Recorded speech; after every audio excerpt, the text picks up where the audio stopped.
오늘 이제 84편은 고라 자손의 시입니다. 우리 고라 자손의 시 같이 볼 때 우리 그 공부했었죠. 고라는 고라 자손들 이러면 이제 이스라엘의 험난한 역사 가운데 하나님을 노래하고 믿음으로 살아남은 대를 걸쳐서 신앙을 또 유지하고 전수한 신앙의 명문가가 이제 고라 자손들인데요. 이제 조상 고라는 굉장히 불명예스러운 그런 일이 있었죠.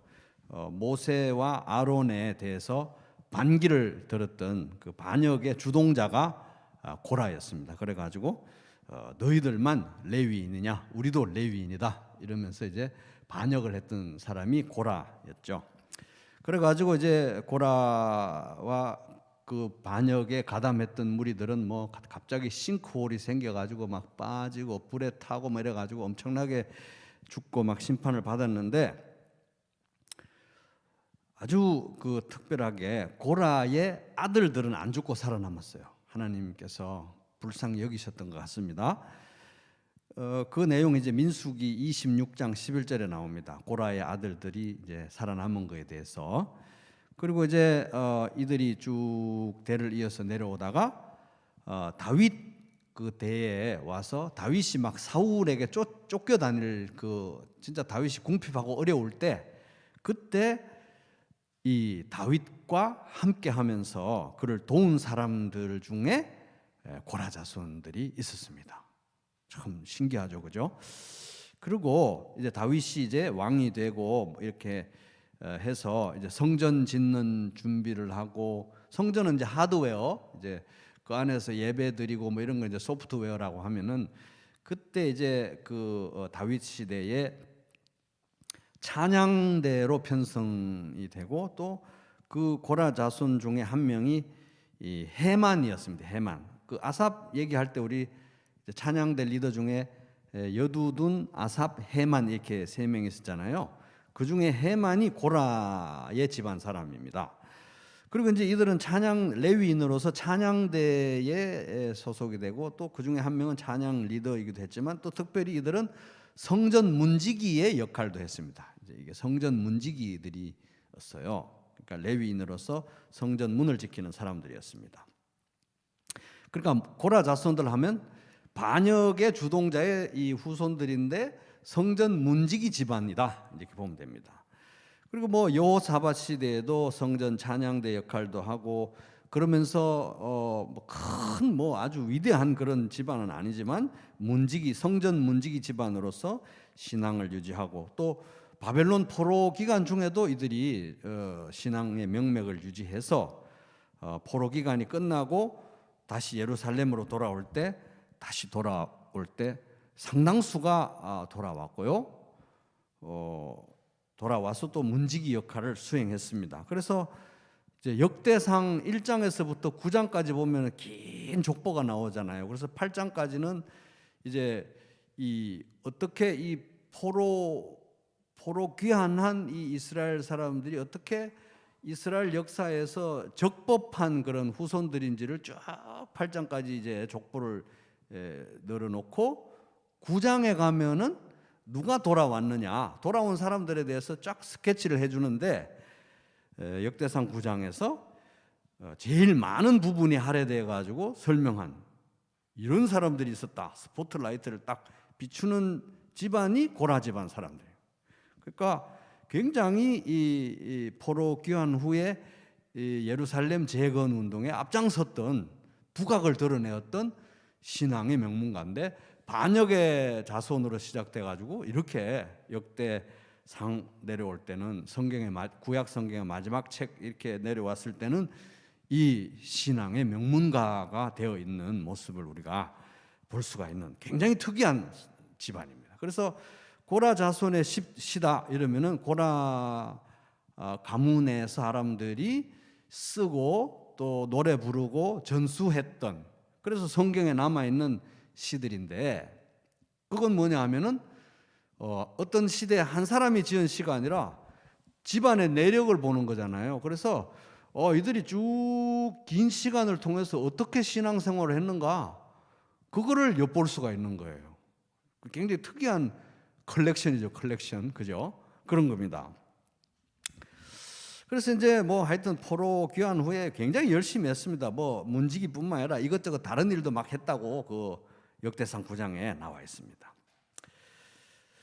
인도자를 따라, 이제 이거는 이제 뭐 제목 다시 돌아와서 인도자를 따라, 그거는 이제 노래에 맞춰 부를 수 있도록 이제 했다는 거고, 깃딧에 맞춘 노래, 이거 어디서 많이 들어보셨죠? 그래서 시편 81편 할 때 우리 아삽의 시 할 때 그것도 깃딧 이런 말이 나왔습니다. 그래서 깃딧에 맞춘 노래는 이제 세 개가 나오는데 시편 8편, 시편 81편, 시편 84편.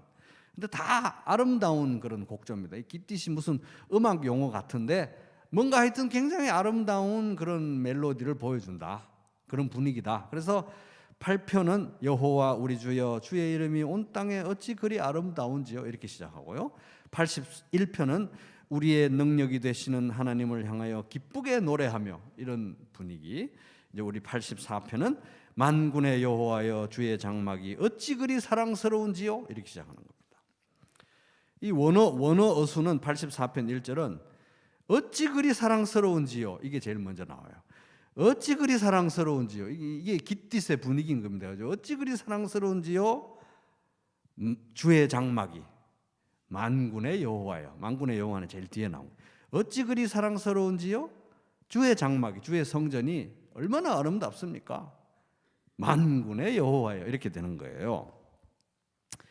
그래서 이제 사랑스럽다, 이게 이제 여디드라는 단어인데, 그냥 사랑스럽네 하고 안 사랑하는 그런 게 아니라 사랑스러운데 내가 진짜 사랑하는 걸 얘기하는 거예요. 내가 얼마나 하나님 성전을, 이 아름다운 성전을 사랑하는지 모릅니다.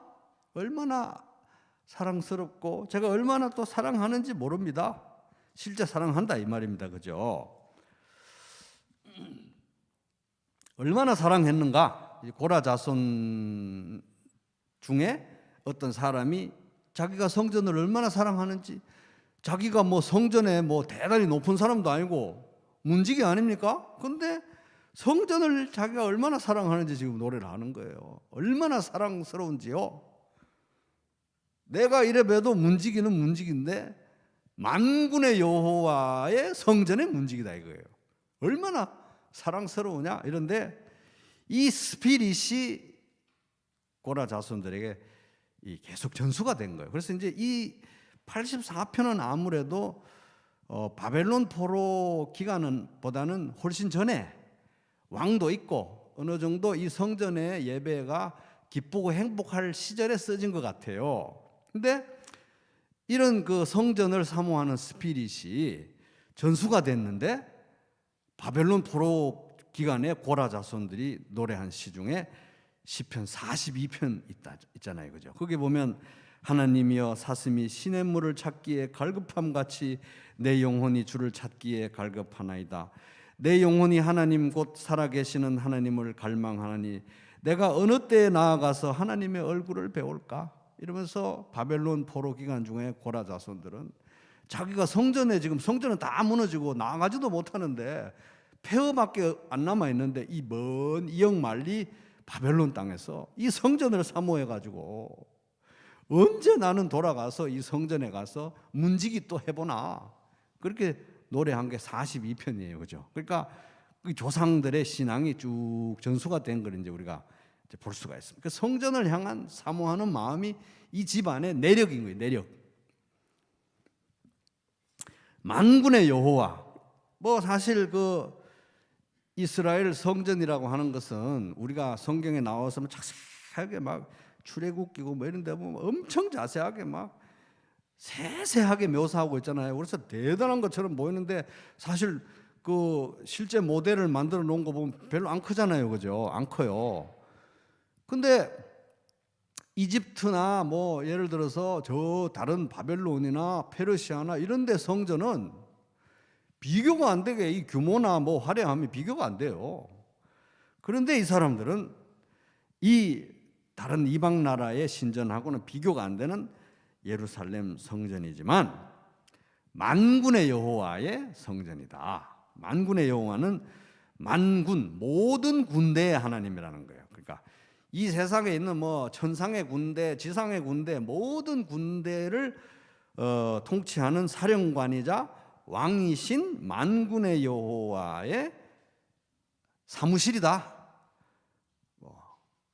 궁궐이다, 통치의 장소다. 그게 바로 성전이라는 거예요. 그래서 이 온 우주를 만드신 하나님인데, 온 우주를 다 다스리는 하나님인데, 그 온 우주에서 하필 지구에서 중동에서, 하필 중동에서 이스라엘에서, 하필 이스라엘에서 예루살렘의 시온산에 성전을 지었다는 겁니다. 거기가 하나님의 통치의 장소인데, 만군의 여호와의 통치의 장소인데, 내가 거기 문지기라 이거예요. 문지기. 그러니까 이게 보통 일이냐 하는 겁니다. 그러니까 이게 너무 아름답다 이겁니다. 그래서 이들은 하여튼 고라 자손들은 하여튼 성전을 너무 사랑하고 너무 귀하게 여겼다 이겁니다. 그래서 우리에게 오늘날 또 도전이 되죠. 그래서 이제 오늘날은 성전이 이 성도 한 명 한 명이 성전이고, 특별히 이 교회가 성전인데, 우리 부평교회 식구들에게는 부평교회가 바로 내가 이 여호와의 성전이 얼마나 아름다운지요 하는 그곳이 바로 여기 이제 부평교회인데, 이래 봬도 주변에 다른 큰 그런 것들하고 비교해서 조그말지라도 이래 봬도 여기가 하나님의 만군의 여호와가 임재하시고 다스리시는 성전이고, 하나님의 집무실이고, 천국의 문이고, 이러니까 여기에 한 지체를, 부분을 담당하는 우리는 얼마나 대단한 사람들이냐 하는 것입니다. 아멘. 대단하다 이거예요. 2절, 내 영혼이 여호와의 궁정을 사모하여 쇠약하며 내 마음과 육체가 살아계시는 하나님께 부르짖나이다. 이렇게 번역을 해놓으면 사실 여기가 2절에 엄청나게 많은 내용이 있는데 조금 아쉬워요. 근데 우리말 성경이라는 번역을 제가 읽어보면 이렇습니다. 내 영혼이 여호와의 뜰, 궁정이라는 것은 궁궐의 뜰을 가리키는 거예요. 그래서 성전 안에 보면 성소와 지성소가 있고, 그거는 성전 내부잖아요. 내부에 안 들어간 그 마당이 있는데, 마당이, 대문 열고 들어간 마당이 있잖아요. 그걸 궁정이라고 해요. 뜰. 그래서 성전의 내부 말고 들어가기 전에 마당을 궁정이라고 그래요. 뜰. 그러니까 성전 안에는 제사장들만 들어가고, 뜰에는 이제 백성들이 들어가는데, 역시 거기도 하나님의 백성들이 들어가는 하나님의 집 안이라는 겁니다. 그죠? 그래서 그 여호와의 성전의 뜰, 그 궁정을 너무너무 사모하여서 뜰을 애타게 그리워하다가 지쳤습니다. 여기 이제 전반부는 완료형입니다. 완료형. 그래서 내 영혼이 여호와의 뜰을 애타게 그리워하다가 이제 지쳤습니다. 너무 가고 싶어가지고 지쳤습니다. 그런데 이제 후반부는 내 마음과 육체가 살아계신 하나님께 부르짖습니다. 이거 왜 부르짖냐면 너무 기뻐서. 그러니까 이제 전반부는 완료형으로 동사가 사용됐고, 후반부는 미완료형으로 이제 사용이 됐는데, 그래서 이건 이제 이 뭐가 어떤 그림이 배경이 되냐 하면은, 이스라엘 사람들은 요즘은 우리가 뭐 매주 그냥 수요일에도 교회 가고 새벽에도 교회 가고 뭐 주일에도 매달 교회 가잖아요. 성전에 나오잖아요. 그때는 성전은 아무 데나 있으면 안 돼요. 딱 예루살렘에만 있어야 돼요. 그래서 성전은 아무 때나 막 갈 수가 있는 게 아니에요. 동네가 멀리 있으면 자주 가지를 못해요. 성전은 주로 1년에 3번 정도 갑니다. 명절 때, 큰 명절 때, 그죠? 그 3번 절기, 3대 절기에만 이렇게 성전에 가는 거예요. 그때 이제 성전에 예배 드리러, 제사 드리러 이제 가는데, 예를 들어서 6월절 같은 그런 명절에 가는데, 6월절, 오순절, 초막절에 가는데, 가려면 이제 걸어가야 될 거 아니에요. 한참 걸어가야 될 거. 어떤 산 넘고 물 넘고, 뭐 요즘처럼 뭐 KTX 타고 가는 게 아니라 산 넘고 물 건너 막 이렇게 험한 길을 가다가 성전이다 이렇게 되는 거예요. 그런 순례의 길을 가는 거예요. 지금 그런 장면이 그려져 있는 거, 배경인 거예요. 그래서 1년에 3번 정도 가니까, 멀리 사니까 너무 평상시에 이 성전이 너무 가고 싶은 거예요. 성전을 너무 사모해서 애타게 그리워하다가 지쳤다. 성전이 그립다, 많이 그립다. 이거는 뭡니까? 삶이 고달프다는 얘기거든요. 너무 고달퍼가지고 언제 성전에 가나, 이렇게 너무 고달픈 현실의 삶을 살다가 성전을 너무 그리워하다가 내 몸이 쇠약해졌는데, 이번에 6월절 이 순례길에 와서, 안 그래도 인생도 고달퍼가지고 막 정신없이 이래가지고 막 챙겨가지고, 어떤 사람은 처자식 데려오는 사람도 있고, 어떤 사람은 뭐 혼자 오는, 남자만 오는 사람도 있고 그랬겠죠. 그리고 오다가 인생도 고달팠고 오는 길도 고달팠고 이랬는데 성전이 보이는 거예요. 와, 성전이다, 교회다, 교회야 이러면서, 여기 내 마음과 육체가 살아계신 하나님께 부르짖습니다, 이거예요. 지금 전반부는 너무 교회 가고 싶어가지고, 너무 삶이 고달프니까 이 신경쇠약이 걸렸는데, 교회다 보이니까 교회다 이러면서 살아계시는 하나님께 부르짖습니다. 마음과 육체가 막 전인격이 부르짖는 거예요. 요 장면이 지금 2절에 나와 있습니다. 그래서 이제 42편, 아까 본 그 바벨론 포로 시절의 그런 내용들은 막 지금 너무 힘들잖아요. 너무 깊은 고통인데, 여기에 이제 나온 84편 이 내용은 뭐 그런 막 포로 기간에 어떤 막 성전에 아예 가지도 못한 이런 게 아니라, 그냥 삶이 힘들고 또 성전 가는 길도 험하고 뭐 이런 거예요. 근데 그래도 마침 성전이 있으니까 성전에 딱 가까이 오면 너무 기뻐서 부르짖는 그런 일상의 어떤 예배의 기쁨, 환희, 이런 게 이제 묘사되어 있는 겁니다. 그러니까 이 짧은 한 절에서, 이 인생의 이 하나님의 성전을 향해서, 아버지의 집을 향해 가는 이 순례길이라는 것은 얼마나 이게 기대와 기쁨이 있는 길이냐. 삶이 고달플수록, 그죠? 근데 또 아버지 집은 저기 있고 하나님은 거기 계신데, 여기 보세요. 살아계시는 하나님이잖아요. 살아계시는 하나님께 부르자. 살아계시는 하나님의 집이 저기 있는데, 아버지가 저기 있는데, 틀림없이 예루살렘 성전에 거기 계신데, 참 아이러니한 거는 그곳으로 가는 길도 힘들고 실제 현실에 살아가는 삶도 팍팍하게 힘들다는 거예요. 이게 두 가지가 다 있는 거예요. 그래서 1년에 3번 올라갈 때 가는 길도 힘들고, 1년에 3번 갈 때 빼고 나머지 삶은 다 팍팍하고 힘들어요. 근데 또 갈 때는 또 너무 행복해. 그 가는 모든 여정이. 그래서 1년 이 사이클 전체가 예배의 과정인 것입니다. 험난한 가는 길, 또 고달픈 일상, 그러나 늘 마음은 성전을 향해 있는 거예요.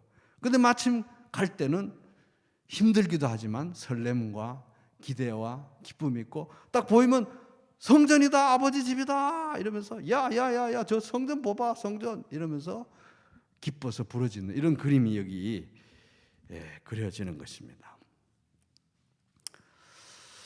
이 두 가지 다 부인할 수 없는 거예요. 아버지 집은 거기 틀림없이 있고, 아버지의 통치는 틀림없이 있고, 성전은 틀림없이 거기 있는데, 가는 길은 또 험하고 일상은 고달프다. 그러니까 이게 이 예배를 드리러 가는 이 사이클이 조금 더 확장해서 보면 우리 인생의 그림인 거예요. 인생의 그림, 그죠? 우리 인생도 현실은 고달프고 가고 있는 길이잖아요. 어디로? 아버지의 집으로 가고 있는, 천성을 향해서 가고 있는데 너무 고달퍼요. 가다가 막 강도를 만날 수도 있고 산을 넘어야 될 수도 있고, 아버지 집 가는데. 근데 아버지 집이 거기 있다는 건 틀림없는 거예요. 우리는 아버지 집으로 가는 건 또 틀림없는 거예요. 그래서 이 아버지 집으로 가는 길은 이상하게 초라해 보여요. 아버지가 살아 계시고 천성이 거기 있고 하나님이 다스리는데, 너들은 모양새가 그게 뭐니? 빠지게, 모양새 빠지게 아주 남루하게 걸어가지고 성전까지 가야 되고 3번이나 가야 되고 일상은 고단하고. 그런데 이상하게 이 우리 인생의 길을 이렇게 생각해 보면 아버지 집에 가까이 가면 갈수록 더 약해져요. 그죠? 나이도 많아지고 몸도 약해지고 더 약해지잖아요. 약해지다가 어디까지 약해집니까? 죽는 데까지 약해져요. 이게 아버지 집 가는 길은. 근데 이 아버지 집으로 가는 길에 이 아이러니는 뭐냐 하면 가장 약해졌을 때 가장 강한 거예요. 딱 죽는 순간 집으로 들어가는 거예요. 죽는 순간. 그러니까 죽음에 이르기까지 약해져서 이제 쟤들은 졌어. 패배구나 이랬는데 가장 낮아지는 그 순간이 대반전이고 역전의 순간이 되는 거죠. 희한하죠. 그래서 가장 약해졌는데 가장 강해지는 거예요.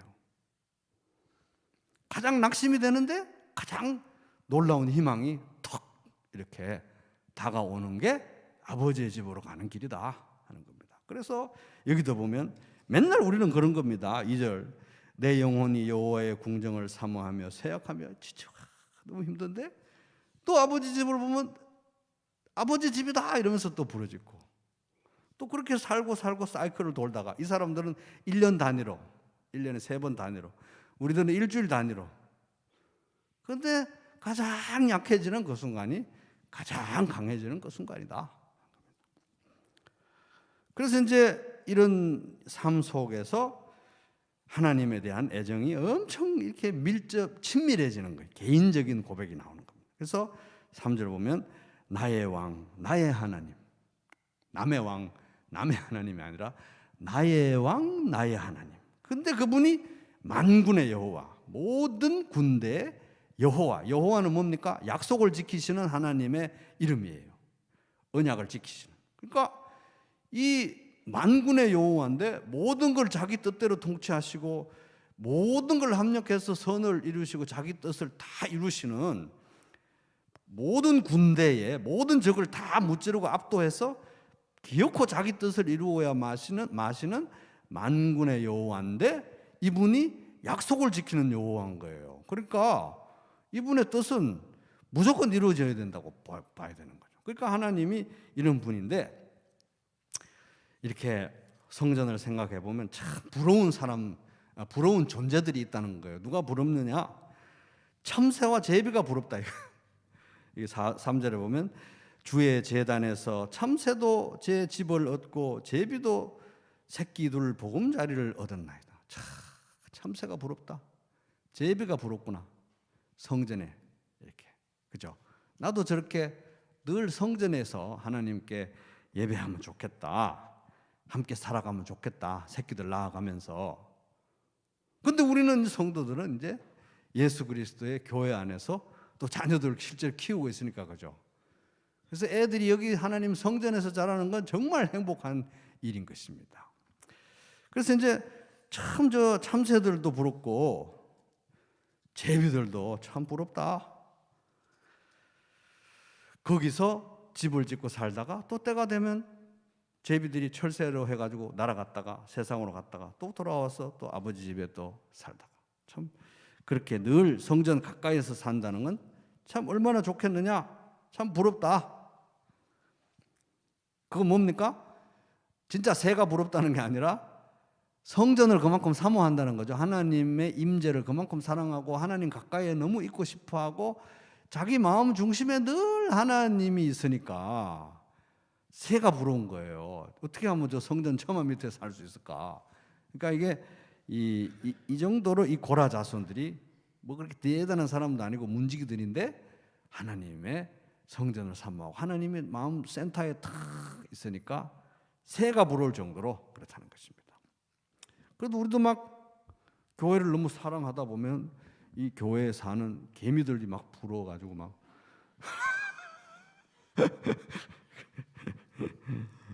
그래서 이제 4절에 보면 주의 집에 여기서 이제 주 여기 4절에 나오는 주는 당신입니다. 당신의 집에 사는 자들은 복이 있나니 그들이 항상 당신을 찬송하리이다. 여기도 보면 복이 있나니 이게 제일 앞에 나와요. 아셔레 복되도다. 시편 1편 복되도다. 팔복 복되도다. 행복인 거거든요. 복되도다. 행복이요. 이렇게 했죠. 이게 제일 먼저 나와요. 행복이요. 행복을 얘기하는 거예요. 복되도다. 당신의 집에 사는 자들은 그들이 항상 당신을 찬송하리다. 이거는 뭐 이렇게 삼자적으로 참 그건 행복한 일이야 이렇게 말하는 게 아니라 지금 하나님께 직접 얘기를 하는 거예요. 하나님, 그거 얼마나 행복한 일입니까? 하나님 집에 사는 거, 하나님 집에서 예배하는 거 얼마나 행복한 일인가요? 하나님한테 지금 이 행복을 얘기를 하는 거예요. 하나님, 이건 왜 이렇게 행복한 일인가요? 이거는 뭐예요? 하나님, 이거 어떻게 이렇게 행복한 일로 만드셨나요? 이거죠, 그죠? 야, 하나님, 이거 너무 행복한데 어떻게 이렇게 행복한 일로 만드셨어요, 하나님? 하나님한테 얘기하는 거니까, 그죠? 그게 행복하다, 내가 그냥 스스로 행복하다 아니라 내가 누리는 행복을 하나님이 이렇게 만드셨네요. 근데 하나님 어떻게 이걸 이렇게 행복하게 만드셨죠? 너무 행복해요, 하나님. 여기 하나님에게 얘기하는 거하고 내가 혼자 이거 성전에 있는 건 행복하다, 이거 다른 거예요. 하나님에게 직접 얘기하는 거예요. 지금 이게 당신께 얘기하는데 당신의 집에 사는 게 어떻게 이렇게 행복한지 모르겠습니다. 그 말은 하나님이 어떻게 이 일을 이렇게 행복한 일로 만드셨습니까? 행복하게 만드는 분이 하나님이라는 얘기가 되는 거예요. 직접 고백하는 거니까, 그죠? 그러니까 결국은 이게 사실은 일반적인 얘기도 되는 거예요. 성도들이 하나님 집에 나와서 예배하고 하나님 노래하는 거 어떻게 이렇게 하나님 이걸 이렇게 행복하게 만드셨나요? 하나님이 만군의 여호와하고 이 우주의 모든 질서를 다 통과를 하고 통치하고 다 이렇게 운행하고 질서정연하게 하시는데 결국은 하나님이 이 우주 질서를 운행하고 정리정돈해가고 이끌어가는 방향이 결국은 하나님의 집에 사는 사람들, 하나님을 찬양하는 사람들이 최고 행복하다고 고백할 수밖에 없는 방향으로 하나님이 역사를 몰아가시는군요. 이 말이 되는 거예요. 그죠? 하나님은 결국 그렇게 역사를 만들어 가시겠구나. 내가 자가 발전으로 이거 행복해 세뇌 하듯이 그런 게 아니고요. 행복한데 하나님이 역사를 그렇게 만들어 가니까 그렇다는 거예요. 나 이게 정말 행복한데 만군의 하나님이 그렇게 이 세상을 요리해 나가시는군요. 만들어 가시는군요. 정리해 나가시는군요. 가닥을 잡아 가시는군요.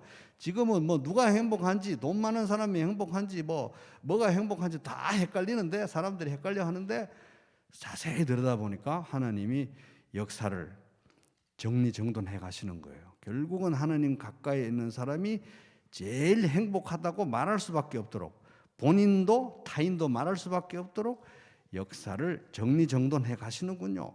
운행해 가시는군요. 이거 굉장히 무서운 얘기입니다. 이거요. 그럴 수밖에 없겠군요, 하나님. 이거 얘기하는 것입니다. 그리고 그게 일반적인 얘기이기도 하지만 깨알같이 또 자기 얘기이기도 해요. 왜냐하면 주의 집에 사는 자들은 복이 있나니 그들이 항상 주를 찬송하리다. 당신을 찬송하리다. 자기가 문지기 아닙니까? 고라자손.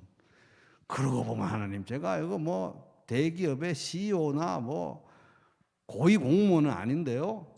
이 문지기 하고 있는 게 이게 얼마나 행복한 일입니까, 하나님? 이거 깨알같이 자기 얘기도 하고 있는 거예요. 자기 행복도 얘기하는 것입니다. 이게 우리의 행복인 거잖아요, 그죠? 우리가 세상에서 보면 그렇게 이렇게 우리 교회 식구들은 제가 보기에는 그렇게 이렇게 또 고만고만하신 것 같은. 그런데 그렇지만 우리들은 다 여기에 하나님의 집에서 한 자리를 다 차지하고 있으니 깨알같이 이건 얼마나 행복한 일인가. 하나님이 그렇게 역사를 몰아가시는데 우리가 여기 다 이렇게 한 자리씩 이렇게 있으니 이건 얼마나 행복한 일인가? 이걸 지금 노래하고 있는 것입니다. 그래서 또 5절도 이게 또 복이 있나이다가 끝에 나오는데 이게 제일 앞으로 나와야 돼요. 복되도다 이렇게. 그래서 4절도 복되도다 행복이요 이렇게. 아슈레 복되도다 행복이요. 5절도 복되도다 행복이요 이렇게 하는 거예요. 그러니까 아예 이 사람은 어느 날 문지기 가문의 이 사람이 누군지는 잘 모르지만 어쨌든 고라 자손 후손 중에 한 명이 생각해보다 보니까 야, 이게 진짜 행복이구나. 큰 깨달음을 얻고 이건 시로 써야 되겠다 이랬던 것 같아요. 노래로 아예 만들어야 되겠다. 그래서 이거야말로 이거 짭짤한 일이구나. 이거 하나님의 성전에서 문지기를 하는 것이 이게 짭짤한 일이구나. 정말 행복한 일이구나. 저도 가끔 가다가 뭐 그런 행복을 느낄 때는 있긴 있습니다. 그래서 인생이 계획대로 되지 않아서 뭐 여기 와서 이렇게 뜻하지 않게 또 이거 와서 이렇게 우리 교회에서 이렇게 생활하는데 얼마나 짭짤하고 행복한지 몰라요. 말씀을 연구해서 또 가르치고 또 수요일 날 이렇게 밤에 오시는 게 얼마나 힘듭니까? 근데 여기 와서 이렇게 같이 우리 시편 말씀을 또 같이 파는 거잖아요. 성도님들이 이렇게 행복하게 안 들어주시면 제가 이게 또 연구하는 재미가 훨씬 덜 하겠죠. 그래서 같이 이렇게 또 말씀을 연구해서 나누고 기뻐하고 이게 참 짭짤하고 행복한 일이구나. 이런 얘기를 이제 하는 건데 그거를 한 번만 하는 게 아니라 따블로 2번 연속해가지고 나중에 또 한 번 더 나와요. 5절에 한 번 더 나오는 겁니다. 복되도다 당신께 힘을 얻고 그 마음에 시온의 큰 길, 시온의 길, 이 말은 시온으로 가는 길, 성전으로 가는 길, 예루살렘으로 가는 길이 마음에 딱 있는 사람은, 그 말은 마음 자체가 성전을 향해 있는 사람은 얼마나 복이 있는가. 복되도다 이렇게 시작하네요. 복되도다. 그래서 이거는 이제 4절에는 그 제비들과 참새들이 부러웠다고 하면 그 안에 있으니까. 근데 5절에는 이 하나님의 보호와 인도하심과 임재와 사랑은 그 예루살렘이나 성전에만 국한된 것이 아니고 우주적으로 확장된다 하는 것입니다. 그래서 물리적으로는 예루살렘에서 멀리 떨어져 있어도 마음 자체가 예루살렘으로 향해 있을 때, 시온을 향한 길이 마음에 있을 때, 하나님 중심일 때, 성전 중심일 때 하나님 임재를 향해 있는 사람은 그 사람은 또 얼마나 행복한 사람인가. 그래서 자기가 막 힘이 세고 권력 있고 남들을 찍어 누르는 그런 힘이 있는 사람이 행복한 게 아니라 자기는 비실비실해도 힘을 하나님께 얻는 사람들, 그리고 그 마음이 시온을 향해서 하나님의 임재를 향해서 이제 더 길게 보면 이제 천국을 향해서 살아가는 사람은 얼마나 복이 있는가, 이걸 이제 노래하고 있는 겁니다. 그러니까 이게 참 그림이 그려지지 않아요? 이거 순례의 노래잖아요. 그러니까 이제 예루살렘 성전으로 가는 그 길 1년에 한 3번 이스라엘 사람들이 가는데 6월절이 빨리 오면 좋겠다. 오순절 빨리 오면 좋겠다. 초막절 빨리 오면 좋겠다. 수양회 하듯이 그걸 막 기다리고 사는 사람들은 복이 있다. 그리고 그 올라가는 길이 힘들고 일상이 고단해도 그 마음이 그렇게 향해 있는 사람은 행복하다. 근데 이제 또 더 큰 그림을 주는 거예요. 인생 자체의 스토리가 이 세상에서 그렇게 번듯한 스토리가 아니라도 천성을 향해 나가는 방향이 있는 사람들은 또 얼마나 행복한 사람인가. 이걸, 예배의 사이클은, 예배를 드리러 가는 이 사이클과 길은 인생길 자체를 그려주는 작은 그림이 되는 거예요. 그림. 희한하죠. 그죠? 그래서 이 행복이 얼마나 큰 행복인가. 만군의 여호와가 역사를 그렇게 만들어가고 있으니까. 그래서 결국은 이 천성을 향해 가는 거잖아요. 천성을 향해서. 방향이 천성을 향해서 가는 거니까 내가 부자가 되기 위해서 하나님을 믿는 것도 아니고, 높은 직위를 얻기 위해서 하나님을 믿는 것도 아니고, 뭐 내가 행복해지기 위해서 하나님을 믿는 것도 아니고, 방향은 천성을 향해서 있는 거잖아요. 시온의 대로가 마음에 있으니까. 그 말은 뭡니까? 이 세상 살아가면서 내가 하는 모든 것은 결국은 과정이고 수단에 불과하고 하나님께로 향하는 것이 목적이다. 그래서 수단과 방법이 이제 바뀌어야 되는 거예요. 그래서 이 천성을 갖기 위해서 직업도 가지고 돈도 벌고 뭐 일도 하고 관계도 맺고 이런 거지, 그걸 위해서 하나님을 믿는 게 아니에요. 그래서 시온의 대로가 하나님을 향해서, 그래서 이것이 목적, 하나님이 최종 목적이고 삶의 궁극적 목적이고 중심적인 목적이고 성전이 센터에 있는 우선순위가 그렇게 정돈된, 내가 우선순위를 그렇게 정돈할 때 더 큰 그림에서는 하나님이 우주의 역사를 그렇게 정리정돈한다는 거예요. 그죠? 그래서 내 인생을 하나님 향해서 정돈하는 게 왜 행복한가? 왜? 하나님이 우주의 역사와 이 세계의 역사를 그쪽 방향으로 정리정돈하니까 거기에 방향이 맞는 것이 얼마나 행복한 일인가, 이 얘기를 지금 하고 있는. 그래서 방향이 그쪽으로 가 있다는 것은 뭐 삶에서 이 굴곡도 있고 이렇게 좀 힘들 때도 있고 뭐 바닥을 칠 때도 있고 그렇지만 방향 자체가 그렇게 돼서 그렇게 됐을 때 모든 일에 합력해서 선을 이루시는 하나님의 만군의 여호와의 방향성, 정리정돈, 또 운행하심, 이것 때문에 그거야말로 진짜 행복한 일이다 하는 것입니다. 그래서 그걸 이제 생각해 보다 보니까 이게 너무 행복한 거예요. 그래서 복되도다 이러면서 두 번이나 연타로 이렇게 얘기를 하는 겁니다. 그러니까 이 고라 자손들의 이 신앙은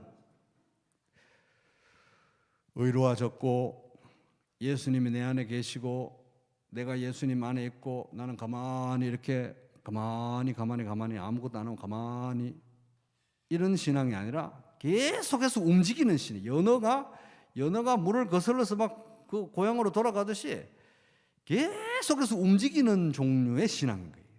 치열하게 이 전성을 향해서 계속 이게 하여튼 가고 있는 거예요.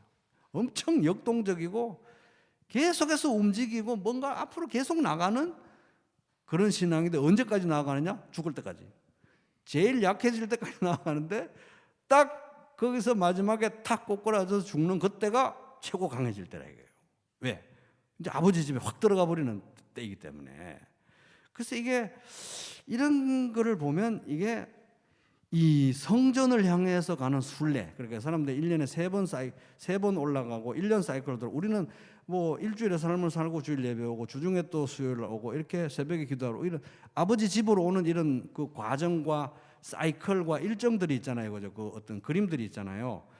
삶에서 지치고 아버지 집으로 나아오고 거기서 회복되고, 또 삶에서 지치고 아버지 집으로 나아가고, 아버지 집으로 나아가는 것도 사실 쉽진 않아요. 이게 수요일 날 교회 오는 것도 뭐 그냥 저절로 와집니까? 꼭 집에 무슨 일이 있다든지 바쁜 일이 있다든지 다 잘라야 오는 거고, 주일 날도 오는 것도 뭐 오다가 누가 또 끼어들어서 멱살 잡을 뻔한데 참아가지고 오고 막 이렇게 오는 거지. 왜냐하면 쉽게 와지는 게 아니에요. 그러니까 아버지 집에 오는 것도 힘들고 일상도 고달프고, 이런 상태로 만신창이로 내가 아버지 집에 가야 되나? 괜찮아요. 제일 약해질 때가 제일 강해질 때니까.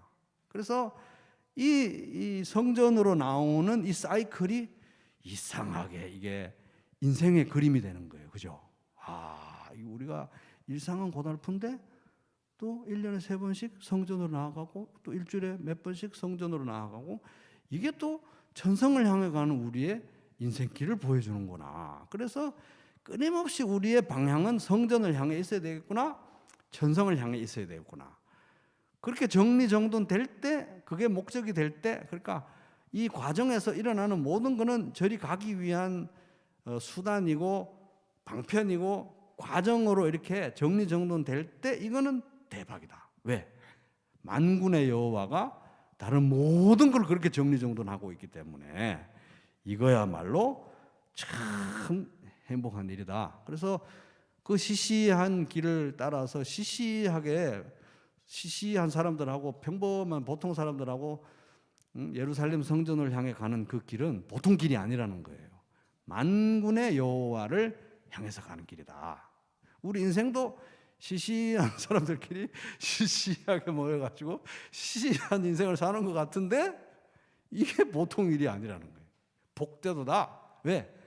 천성을 향해 가는 길이기 때문에, 만군의 여호와를 향해 가는 길이기 때문에, 시온의 대로가 마음에 있어서 그 방향으로 가는 길이기 때문에 이거는 보통 일이 아니다. 복되도다 하는 것입니다. 그래서 이 순례길에 대한 그림, 예배를 향해 가는 그림, 성전을 향해 나아가는 이 그림이 이렇게 오버랩이 되면서 또 천성을 향해 가고 있다는 인생의 방향성을 또 우리가 회복하고 또 삶의 용기를 얻으시기를 주님의 이름으로 축복합니다.